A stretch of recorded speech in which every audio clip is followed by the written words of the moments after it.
Allahumma anta rabbi la ilaha illa anta khalaqtani wa ana abduka wa ana ala ahdika wa wa'dika mastata'tu a'udzu bika min syarri ma sana'tu abu'u laka bi ni'matika alayya wa abu'u bi dhanbi faghfir li fa innahu la yaghfirudz dzunuba illa anta.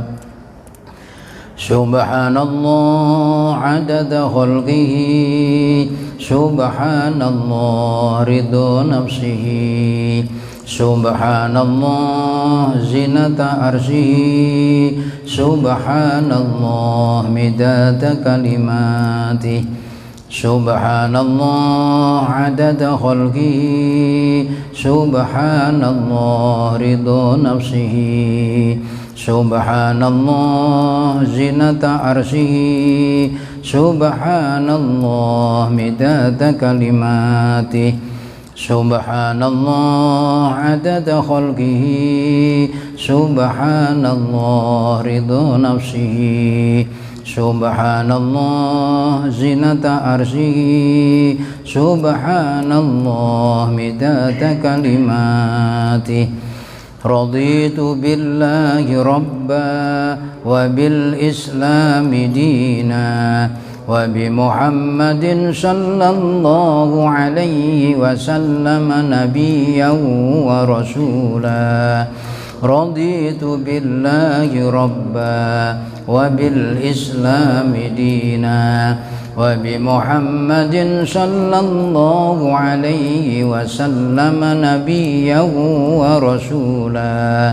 Raditu billahi rabba wa bil islami dina wa bi Muhammadin sallallahu alaihi wasallam nabiyyan wa rasula.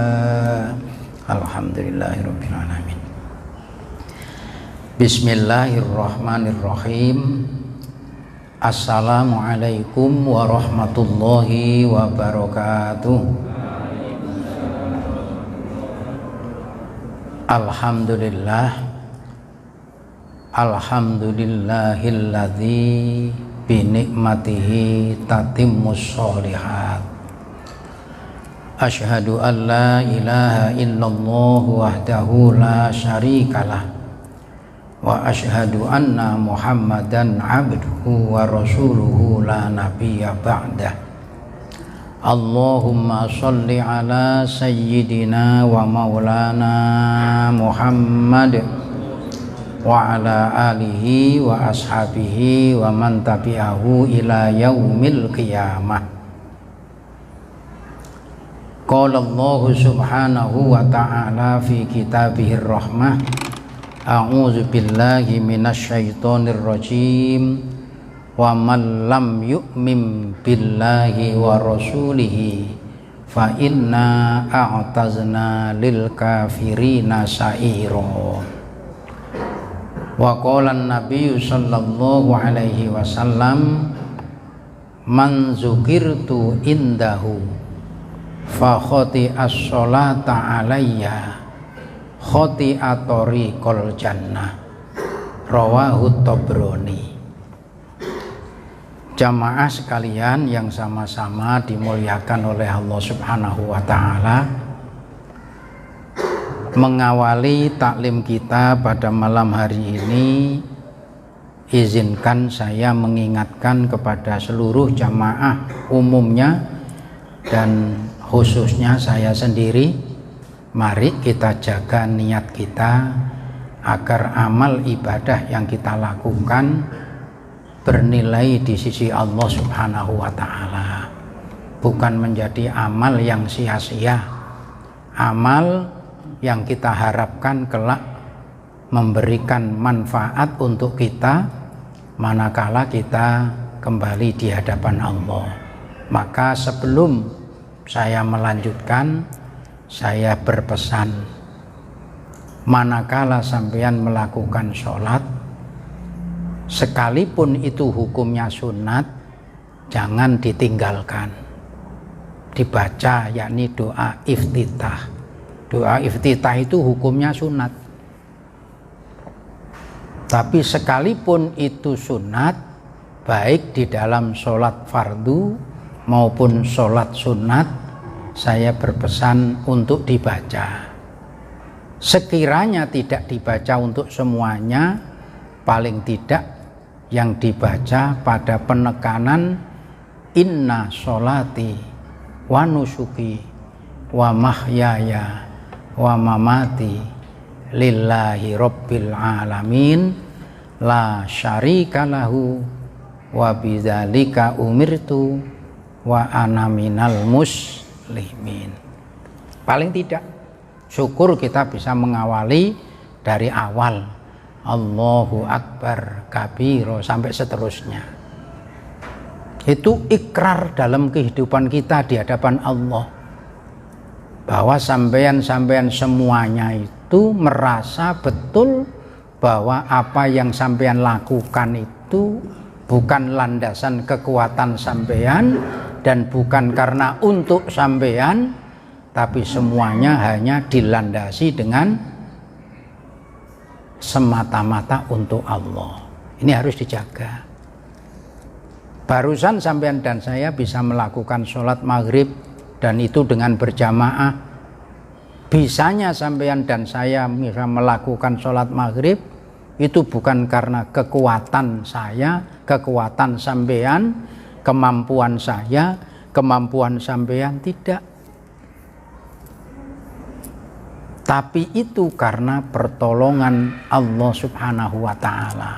Maka ketika kita bisa untuk melakukan perbuatan kebaikan, bukan kita akui, tapi semuanya kita serahkan semata-mata hanya untuk Allah. Ini diawasi betul. Kalau ini nggak diawasi, nanti sifat keakuannya di dalam beribadah akan muncul. Kalau sifat keakuannya ini muncul, maka akan menjadikan rusaknya nilai ibadah di sisi Allah Subhanahu wa ta'ala. Maka niat ini mari kita jaga, karena kita berkeinginan untuk kelak manakala kita kembali menghadap kepada Allah Subhanahu wa ta'ala, apa yang kita lakukan di dunia ini memberi manfaat. Karena Allah sendiri juga sudah mengingatkan kepada kita, faman ya'mal mithqala dzarratin khairan yarah wa may ya'mal mithqala dzarratin syarran yarah. Jadi harus dijaga niatnya. Maka seringkali sudah saya katakan, saya sampaikan bahwa kita semua ini dihidupkan oleh Allah untuk beribadah. Dengan itu kita berniat menggunakan hidup untuk beribadah. Maka sepanjang kehidupan yang Allah berikan kepada kita ini, kita gunakan hanya niat untuk beribadah. Sesudah sholat maghrib, kita selesai niat untuk menunggu sholat isya. Sesudah sholat isya, kita niat untuk menunggu sholat subuh. Di sela sholat maghrib, sholat isya, dan sholat subuh, kita niat kepada Allah, mudah-mudahan diberikan oleh Allah kekuatan, bisa untuk melakukan sholatul lail, bisa untuk menzikirkan kalimat-kalimat thayyibah. Syukur-syukur bisa kita membaca sholawat, lebih-lebih di bulan Rabiul Awal, baca. Kadangkala kita dibangunkan oleh Allah malam, tapi karena tidak mendapatkan pertolongan dari Allah, walaupun bangun malam, kita tidak mampu untuk melakukan sholatul lail, kita tidak mampu untuk melakukan zikir, mengucap kalimat-kalimat thayyibah.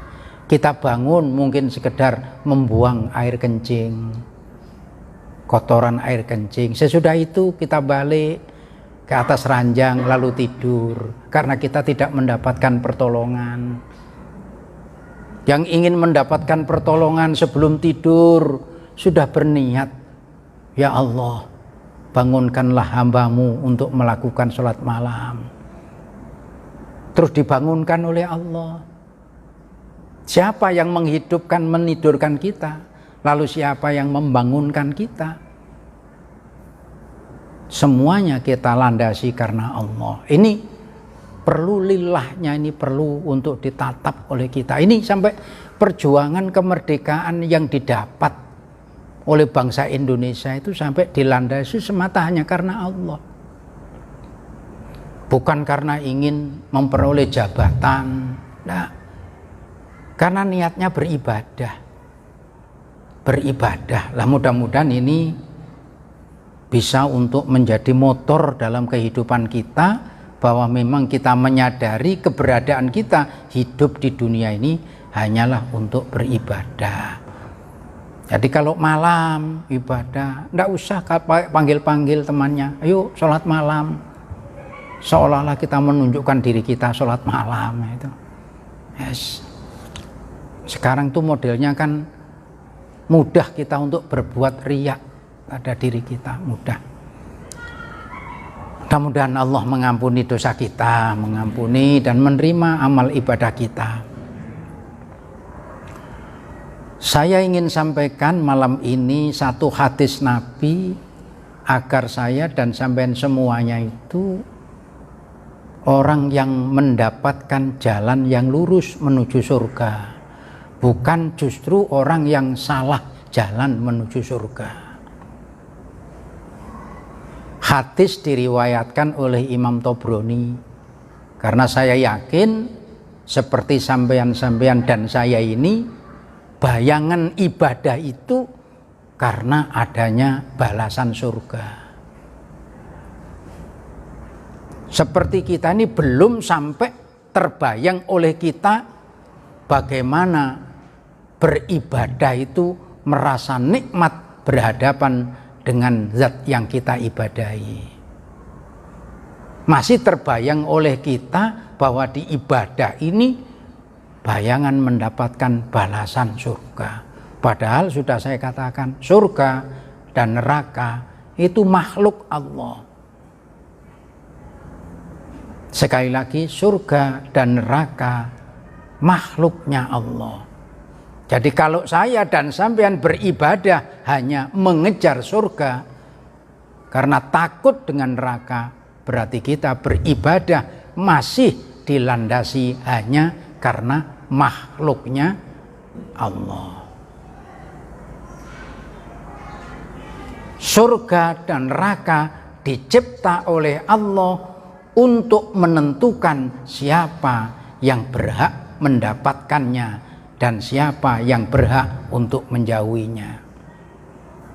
Surga dan neraka itu karena kemuliaan kalimat la ilaha illallah. Siapa yang terima jujur ikhlas la ilaha illallah, surga. Siapa yang menolak la ilaha illallah, neraka.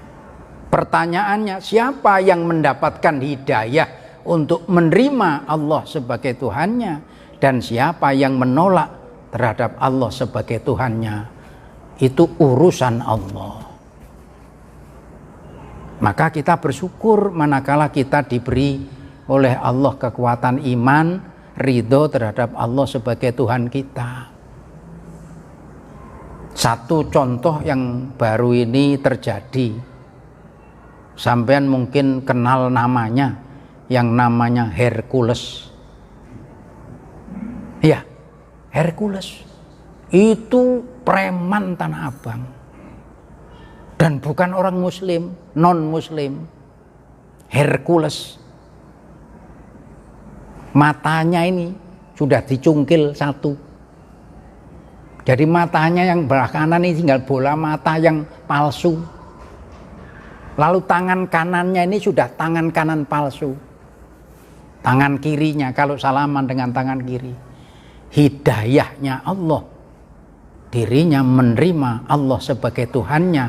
Lalu dia menjadi muslim, mengucap 2 kalimat syahadat. Sekarang diangkat oleh Habib Lutfi yang di Pengalongan itu, mursyid Thariqah Qadiriyah An-Nahdiyah. Habib Lutfi mengangkat dia menjadi adik angkatnya. Sampean dan saya, Islam mulai kecil, sampean diangkat enggak? Karena ketika la ilaha illallah ditancapkan dalam hatinya, maka semua dosanya diampuni oleh Allah Subhanahu wa ta'ala. Lah, saya dan sampean sudah menancapkan la ilaha illallah di dalam hati kita, yang setiap saat kita sholat pasti kita ucapkan. Kita dalam melaksanakan tahiyat pasti mengucap 2 kalimat syahadat. Sekarang mari kita coba, berdasarkan hadis yang diriwayatkan oleh Imam Tobroni ini, sejauh mana kita mampu membuktikan syahadat atau syahadatain itu dalam kehidupan kita. Ini diingatkan oleh Rasulullah. Sampean dan saya harus bangga, makanya orang muslim itu harus bahagia. Haza min fadli rabbi liyabluwani aashkuru am akfur. Haza min fadlillah. Coba itu, Masya Allah. Hadis riwayat Tobroni berbunyi, man zukirtu indahu fakhoti as-sholata alayya khoti atori kol jannah. Kira-kira kalau enggak saya jelaskan, kan sudah ngerti aja kalau lah. Ibu-ibu sudah tahu lah kira-kira apa maksudnya. Bu, sudah ngerti belum, Bu? Sama. Kalau bapak-bapaknya sudah tahu, ini ibu sudah tahu bapaknya. Nah, saya jelaskan untuk ibu-ibu aja, nggak usah bapaknya. Jadi bapaknya nggak usah dengar ya. Man zukirtu indahu, manakala barang siapa, ini artinya barang siapa yang disebut namaku di hadapannya, kata Rasulullah, fakhoti as-sholata alayya, maka dia tidak mengucap sholawat, menjawab sholawat kepadaku, khoti atori kol jannah, maka orang itu salah jalannya menuju surga. Orang kalau cinta kepada Rasulullah itu manakala mendengar namanya pasti bahagia. Dengan bahagia lalu kita sambut untuk mengucapkan kemuliaannya, menyanjungnya. Itu dipraktekkan ketika Rasulullah hijrah dari Makkah ke Madinah. Karena orang di Yatsrib sudah beriman kepada Allah, mengetahui kedatangan Rasulullah dengan bahagia mereka sambut dengan kalimat pujian yang setiap saat sampai katakan di sini. Tola'al badru alaina min saniyatil wada'i wajaba syukru alaina mata'al lillahi da'i. Ada lagi, asyraqal badru alaina, dikatakan asyraqal. Ini asyraqal, kalimat asyraqal, kata asyraqal itu menyinari, tapi sinarnya itu tidak memanaskan tapi menyejukkan. Rasulullah itu kalimat bahasanya yang digunakan itu bukan sembarangan. Maka kalau saya dan sampean itu menyatakan diri beriman kepada Allah, beriman kepada Rasulullah, untuk membuktikannya diantaranya adalah manakala disebut namanya Rasulullah di hadapan kita, jangan sampai kita merendahkan, mensepelekan, mengabaikan, lalu kita tidak mengucap sholawat kepadanya. Itu satu. Kalau sampai kita menyepelekan, paling tidak kita mendapatkan 3 predikat. Predikat yang pertama, kita tergolong orang yang salah jalan menuju surga. Predikat yang kedua, saya dan sampean dimasukkan dalam kelompok orang yang bakhil, orang yang kikir. Kelompok yang ketiga, bisa jadi sampean dikelompokkan kepada kelompok orang-orang yang keras kepala. Nih. Maka dengan senantiasa membuktikan cinta kepada Rasulullah, hati kita menjadi hati yang lembut. Maka perbanyak dengan sholawat. Dan membaca sholawat itu kata Nabi bisa menjadi penyebab untuk diampuninya dosa-dosa. Aksirus sholata alayya fa inna sholatakum alayya maghfiratun lidzunubikum. Itu Rasulullah mengatakan. Jadi sampai membaca sholawat itu bukan sekedar cuma menjunjung Rasulullah. Berarti menunjukkan sikap cintanya sampean dengan Rasulullah. Kalau sampean cinta dengan Rasulullah, berarti sampean menunjukkan sikap cintanya kepada Allah. Maka dengan mengamalkan membaca sholawat, insya Allah apa yang menjadi hajat kita mudah untuk dikabulkan oleh Allah Subhanahu wa Ta'ala. Baca sholawat. Nah, saya kebetulan tuh senang dengan sholawat yang pendek-pendek saja. Sholawatnya yang pendek, yang mudah-mudah aja. Saya biasanya membaca sholawat ummi. Allahumma sholli ala sayyidina Muhammadin abdika wa rasulikan nabiyil ummi. Allahumma sholli ala sayyidina Muhammadin abdika wa rasulikan nabiyil ummi. Kurang pendek lagi silahkan. Sallallahu ala Muhammad, sallallahu ala Muhammad, sallallahu ala Muhammad, sallallahu ala Muhammad. Salawat. Mau yang panjang silahkan. Allahumma sholli sholatan kamilatan wa sallim salaman taman. Silahkan mau zaman baca berapa? Ya, memuliakan Rasulullah. Allah saja memuliakan sampai tidak satupun ada nabi dan rasul yang diberi hak oleh Allah untuk bisa memberi syafaat kecuali Nabi kita Muhammad. Maka sampean harus bahagia jadi umatnya.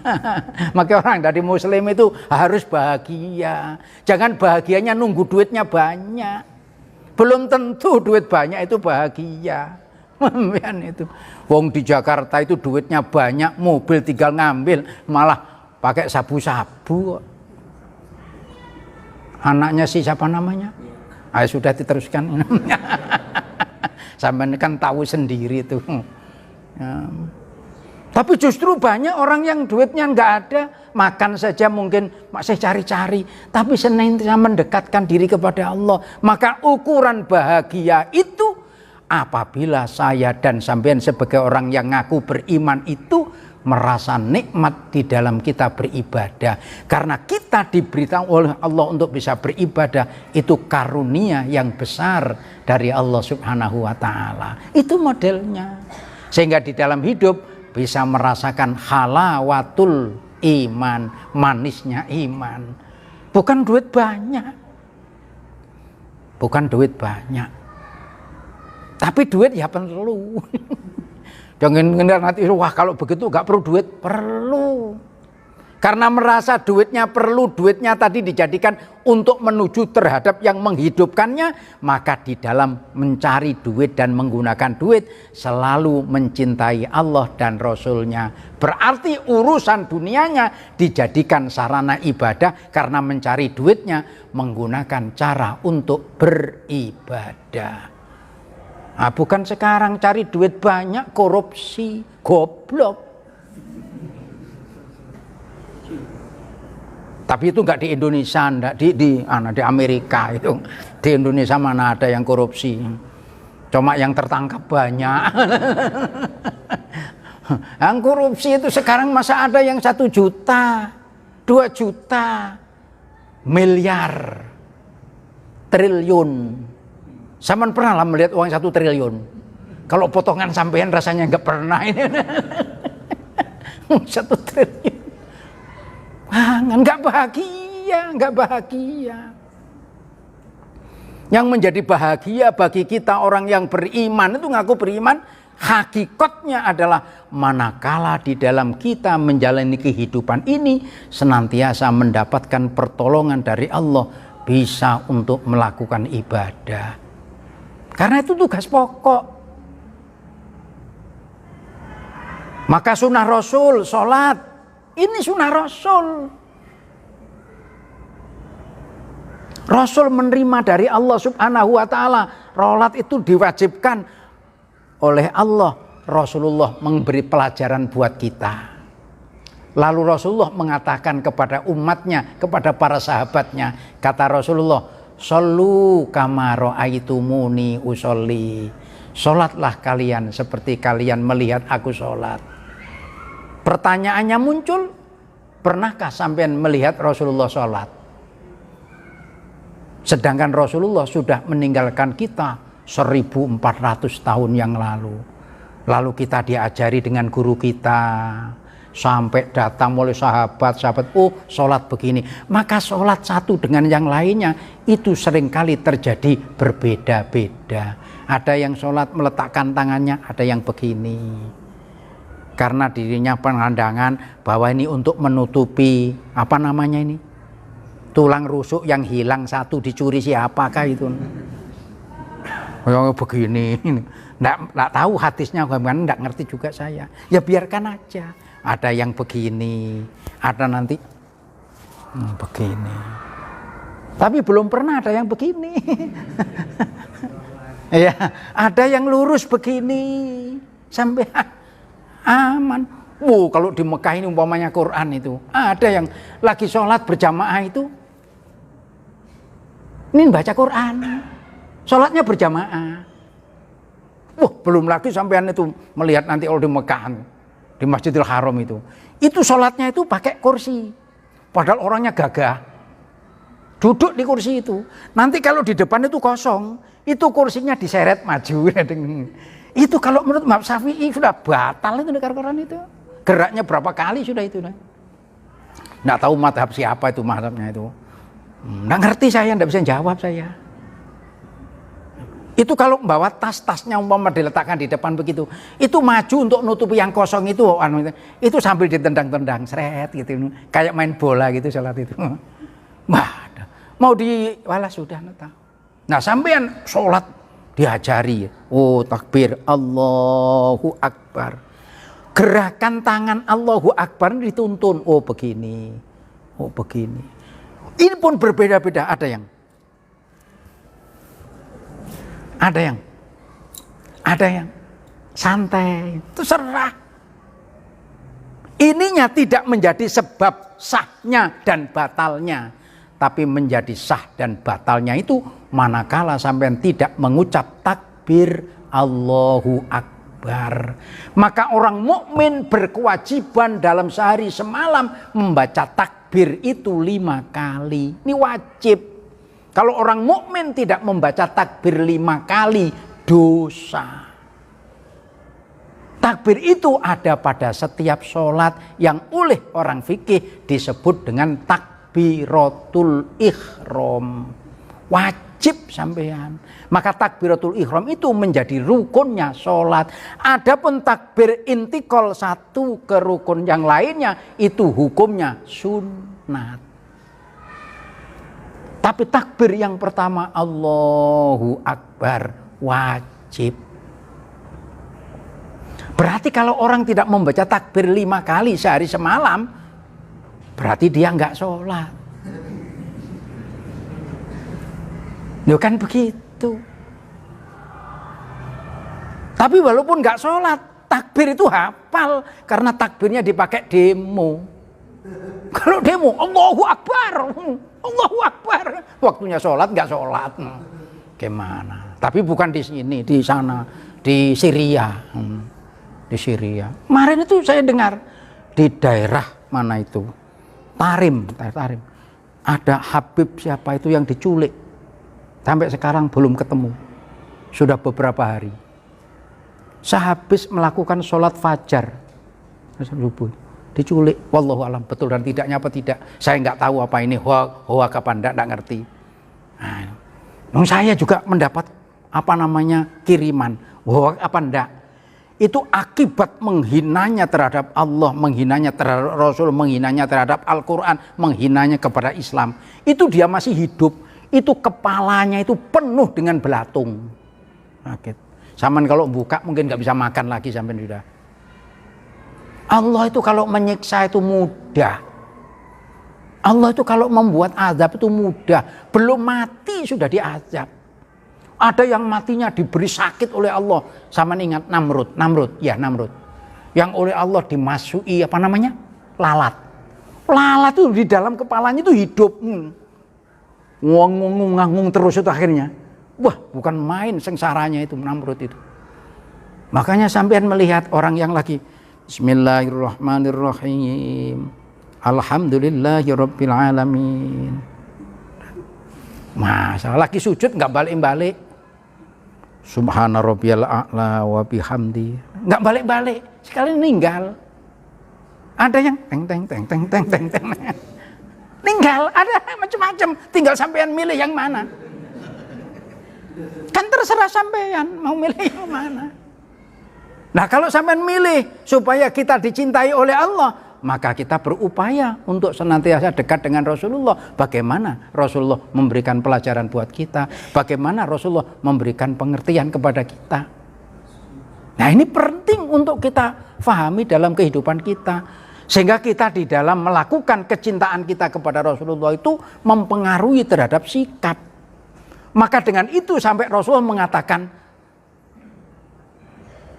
tidak sempurna iman seseorang itu apabila akhlaknya tidak baik. Akmalul mu'minina imanan ahsanuhum khuluqa. Sempurnanya iman seseorang itu adalah karena dilandasi baiknya akhlaknya. Nah, kalau kita ngaku cinta kepada Rasulullah, lalu suka membenci, mencela, mencaci, menghibah, membicarakan aibnya orang, menfitnah, Rasulullah tidak pernah mengajarkan seperti itu. Maka itu sampai dulu pernah saya sampaikan, dosa yang tidak diampuni oleh Allah manakala dia melakukan dosa yang tadinya ditutupi oleh Allah, tapi dia bangga dengan melakukan dosanya. Malam katakanlah, na'udzubillah, minum yang memabukkan. Nggak ada yang tahu, cuma dia aja. Sekalinya pagi-pagi cerita, aku malam tadi habis 3 botol. Nggak diampuni oleh Allah. Karena bangga melakukan dosa. Sampean dan saya melakukan dosa, orang lain tidak tahu karena Allah sayang dengan sampean. Sampean ditutupi oleh Allah Subhanahu wa taala. Maka berterima kasih, lalu memperbanyak membaca istighfar. Kalau saya dan sampean itu aibnya sama-sama dibuka, dipertontonkan, sampean tahu dengan saya tahu dengan sampean, mungkin saya dan sampean tidak berani berhadapan-hadapan. Malu kita berhadapan saking kotornya diri kita. Tapi karena kita tidak tahu, wah, pakai pakaian seperti saya putih, wah kayak yayaun. Padahal di dalamnya bukan main. Kayak ujar bahasa orang kota itu, apa namanya itu, kueni. Tahu kueni, tapi kueni. Wah kueni. Buahku ini, buahku ini, baunya bukan main. Wah, harum baunya itu, seret. Sekarangnya kepingin dinikmati di piring, mau dipakai sambal campur kue ini, nyaman itu, wah iwaknya iwak bakar, waduh, rasanya mengundang makan ini. Wah, seret. Dikupas kue ininya, seret. Mau diambil dagingnya, bepira. Bepira. Kira-kira sampean dan saya itu kalau mau meneliti, kira-kira ini tergolong orang yang bepira apa enggak sampean dan saya? Yuk. Ini maka cinta kita kepada Rasulullah ini untuk mengawasi diri sendiri, sehingga kecintaan kita kepada Rasulullah melebihi terhadap yang lainnya. Enggak gampang itu. Cuma kalau menyatakan aku cinta dengan Rasulullah, gampang. Sayyidina Umar, kurang apanya Sayyidina Umar itu? Beliau menyatakan, ya Rasulullah, sekarang iman saya sudah sempurna. Kata Rasulullah, apa buktinya Umar kalau imanmu sudah sempurna? Ya Rasulullah, saya mencintai engkau seperti saya mencintai diri saya sendiri. Apa kata Rasulullah? Umar, kalau begitu Umar, imanmu belum sempurna. Ya Rasulullah, bagaimana iman yang sempurna itu? Manakala engkau mencintai Rasul Allah, melebihi cintamu terhadap dirimu sendiri. Kira-kira gimana kita? Nah, kalau sampean disebut nama Rasulullah di hadapan sampean, terus sampean membisu, bagaimana Rasulullah membuktikan kecintaannya kepada kita? Maka Rasulullah mengingatkan kepada sampean, man zukirtu indahu fa khoti as-sholata alayya khoti atori kol jannah. Siapa yang manakala disebut namaku di hadapannya lalu dia tidak mengucap sholawat kepadaku, maka kata Nabi, dia tergolong orang yang salah jalannya menuju surga. Nah, pas surga sudah habis ya, sudah. Nggak usah ditambah-tambah lagi sudah. Nah, karena habis ini ada acara lagi. Maklum, kalau saya ini kan laki-laki panggilan. Alhamdulillah, Masya Allah. Tapi ya itu, potensi riak, potensi ujub besar sekali. Sampean hati-hati seperti saya minta doa dari sampean semuanya. Masya Allah, potensi untuk riak, ujub itu besar sekali pada saya. Aku, hati-hati. Semakin kita banyak melakukan kebaikan, semakin kita diberi oleh Allah ilmu. Kalau tidak dibingkai dengan la ilaha illallah, mudah untuk memunculkan sifat ujub, sifat riya. Hati-hati. Nah, gampang-gampang. Makanya selalu sampai seringkali saya ingatkan, di mana-mana saya ingatkan. Untuk saya sendiri, saking beratnya untuk menjaga itu sampai Rasulullah mengingatkan, jaddidu imanakum, perbaharui senantiasa iman kamu. Sahabat bertanya, kaifa nujaddidu imanana ya Rasulullah? Bagaimana kami harus memperbarui iman kami ya Rasulullah? Rasul menjawab, aksiru min qauli la ilaha illallah. Perbanyaklah dirimu untuk senantiasa zikir dengan kalimat la ilaha illallah. Al-Fatihah. A'udzubillahi minasyaitonir rajim. Bismillahirrahmanirrahim. Alhamdulillah. Ar-Rahmanir-Rahim. Maliki yaumiddin. Iyyaka na'budu wa iyyaka nasta'in. Ihdinas siratal mustaqim. Shiratal ladzina an'amta 'alaihim ghairil maghdubi 'alaihim waladdallin. Amin. Amin ya mujibas sa'ilin. Bismillahirrahmanirrahim. Allahumma shalli ala sayyidina Muhammad wa ala ali sayyidina Muhammad. Alhamdulillahirabbil alamin. Allahumma inna nas'aluka ilman nafi'a wa amalan mutaqabbala wa yaqinan shadiqa wa rizqan wasi'an halalan tayyiban mubarakan birahmatika ya arhamar rahimin. Allahumma inna na'udzubika min ilmin la yanfa' wa qalbin la yakhsha' wa amalin la yurfa' wa du'ain la yusma' birahmatika ya arhamar rahimin. Rabbana iftah bainana wa baina qaumina bil haqqi wa anta khairul fatihin. Rabbana atina fid dunya hasanah wa fil akhirati hasanatan wa qina azabannar. Wa sallallahu ala khairi khalqihi Muhammad. Subhana rabbika rabbil izzati amma yasifun wa salamun alal mursalin walhamdulillahi rabbil alamin.